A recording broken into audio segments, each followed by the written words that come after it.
I found home videos of my family that shouldn't exist. My brother died when I was 7 years old. He was 13. He drowned in the lake down the street from our house. My parents never touched his room. They tried once, but just couldn't do it. Too raw. After that, the door just stayed shut. His room became a kind of museum of him. That was 11 years ago. His room still looks the same. This morning when I was packing for college, I thought I'd finally go in there. My plan wasn't anything dramatic. I just wanted to grab a few hoodies, maybe a keepsake or two to take with me. Something to hold on to when I got homesick. Full transparency, I've been in his room plenty of times before. I've sat on his bed. I've looked through his shelves, but I've never really gone digging. That felt wrong. And I really had no inclination to. I just miss my brother. That wasn't my intention today either. It wasn't my intention to find a stack of DVDs shoved into the bottom drawer of his dresser. There were 3 of them, just labeled 1, 2, and 3. The only DVD player in the house is still hooked up to his old TV. Everything else went streaming years ago.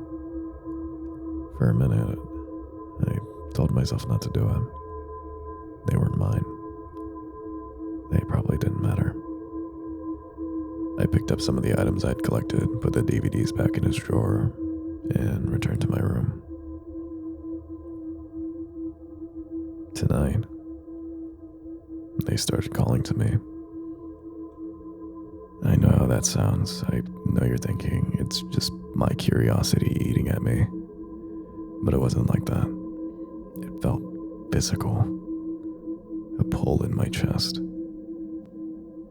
And so I crept back across the hall, slipped into his room, locked the door behind me so my parents wouldn't hear, and I put in the first DVD. It was a home video. I didn't even know we had any. I don't remember my parents ever owning a camera. The video starts with static, then clears just enough to show something. The picture is muddy, warped. It could be the living room, but the furniture looks wrong. Everything is too big or too small, shifting every time the frame jitters. Sometimes it almost looks like a bedroom, sometimes like a hallway. No faces, no clear shapes, just flickering shadows that don't match what the voices are saying. Because there are voices, familiar ones. Laughter, clinking dishes, and my mom calling my brother's name. It sounds like family in the background, just out of sight. I hear my brother's laughter, and the sound swallows me whole. It rings through my head, bouncing off the bones that make up my skull. Then, beneath it is another voice. Low, deliberate. Close enough that you couldn't miss it. You haven't noticed yet. Then the video cuts off, just like that. I scrambled to replay it, not even thinking about the other 2 discs still stacked under the TV. I just wanted to hear him laugh again. That laugh. I tried not to think about the end, though the fear of it was crawling slowly up my spine as I hit play. Because the way it spoke, it sounded like it wasn't part of the recording at all. Like it was speaking to the camera, to me. I pressed play again, this time pausing every few seconds, desperate to make sense of what I was seeing. But nothing held still. Everything on the film looked almost familiar. Like a room you swear you've been in but can't place.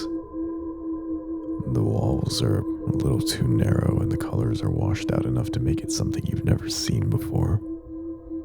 It made me feel like my brain was short-circuiting. Then, I froze the frame just before the moment he laughed. And there it was. A caption, faint and yellow. Birds burnt into the corner of the screen. July 30th, 2015. 7 months after my brother drowned. My first thought was that it was a glitch. It had to be. The camera must have been off by a year. There's no other explanation.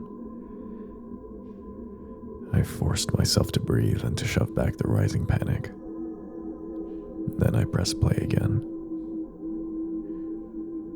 His laugh filled the room, and for a second my fear washed away. It was just him. He was alive, warm, present. A bittersweet rush of comfort and grief. But then, the voice returned. Closer this time, wet against the microphone, broken and cutting in and out like static. You noticed. I ripped the DVD out of the player and threw it across the room. I don't even know why I did it. Adrenaline, I guess. My hands were shaking so hard I couldn't control myself. I'm trying to think of a logical explanation. I want to believe that there's one, but every reason I come up with feels paper thin. I just bolted back to my room and dove under the covers. Like that would help. I don't want to watch the other videos, I don't.